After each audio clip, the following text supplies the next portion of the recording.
Good morning and welcome to the Stylo News Intelligence Update for June 26, 2026. Let's get right to the facts. Over the past 2 weeks, a very clear shift in maritime operations has started to develop out in the Pacific. We're tracking a complex mix of law enforcement maneuvers, overlapping territorial claims, and heightened military readiness surrounding Taiwan and the South China Sea. Our goal with this explainer today is simple: to give you a clear, objective look at what's happening on the water, driven entirely by verified open-source intelligence. Now, before we dive in, this early morning briefing is brought to you by ProWave AI. They're the developers behind Stylo Intel Ops and Stylo News. Stylo Intel Ops uses advanced AI-powered open-source intelligence to take massive amounts of global data and turn it into clear, actionable insights. If you want to access the commercial version of this analytical engine for yourself, it's available on the web and through mobile apps over at stylonews.com.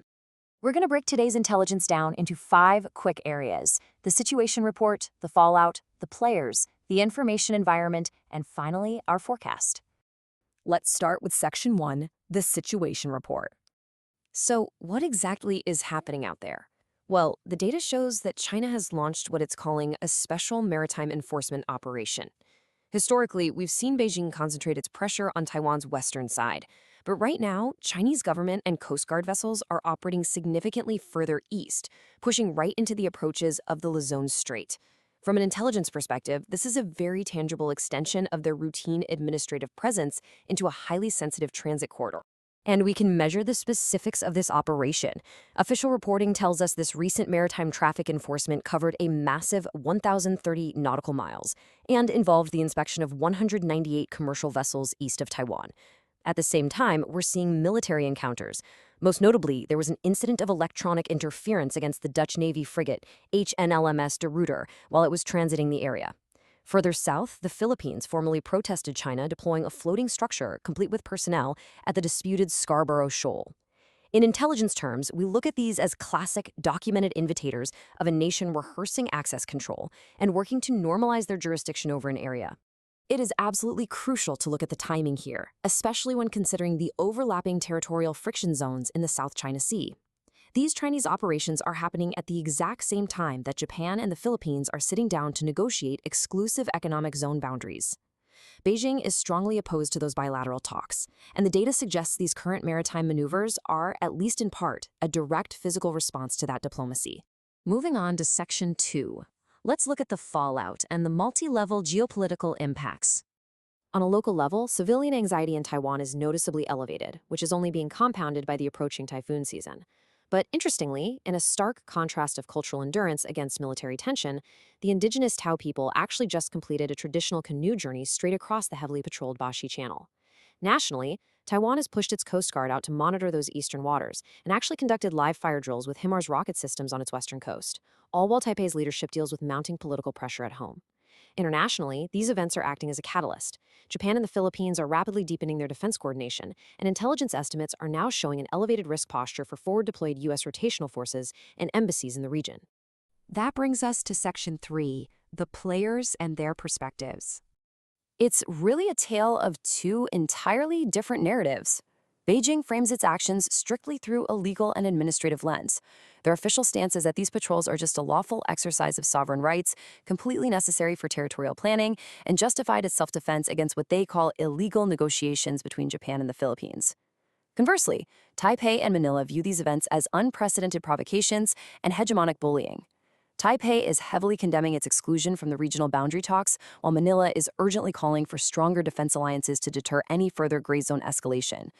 Now, compounding all of this political friction is a very real structural shift in the military balance.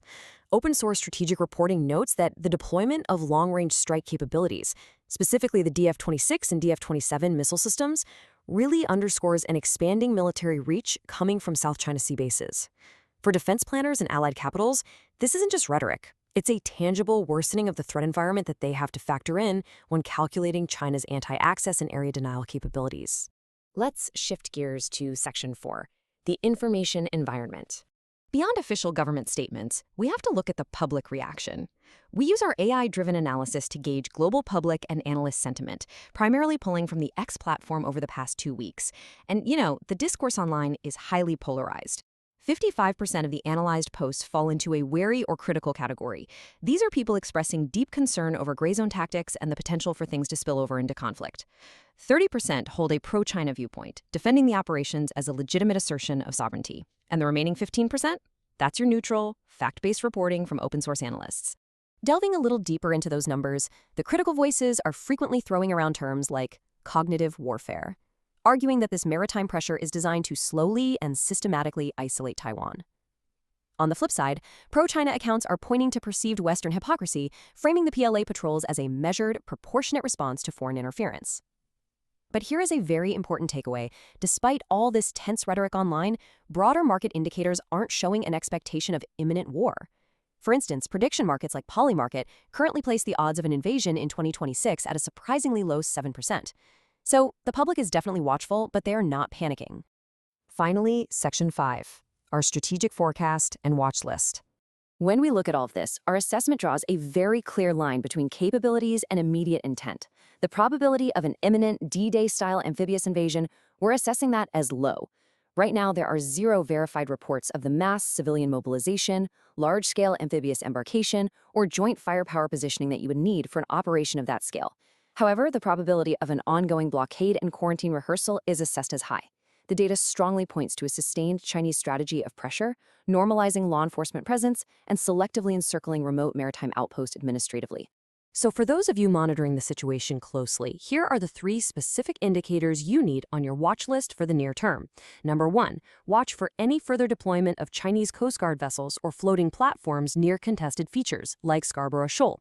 Number 2, keep an eye out for the introduction of novel customs or port control mechanisms that are designed to isolate Taiwan administratively, meaning without firing a single shot. And number 3, be on the alert for any escalation in rhetoric that specifically targets forward deployed U.S. rotational forces operating out of the Philippines. As these administrative encirclements become the new normal, we're left with a critical question. At what point does a quarantine become indistinguishable from a blockade? We rely on facts to navigate these complex geopolitical waters, and we really appreciate you joining us for this explainer. To hear the complete, in-depth analysis of these 2 weeks of events, be sure to listen to the full Stylo News Intelligence Update podcast on your favorite channel, or just follow the link provided with this post. Thank you so much for listening. We invite you to subscribe to Stylo News, where you can get AI-powered news on demand anytime at www.stylonews.com. Good day.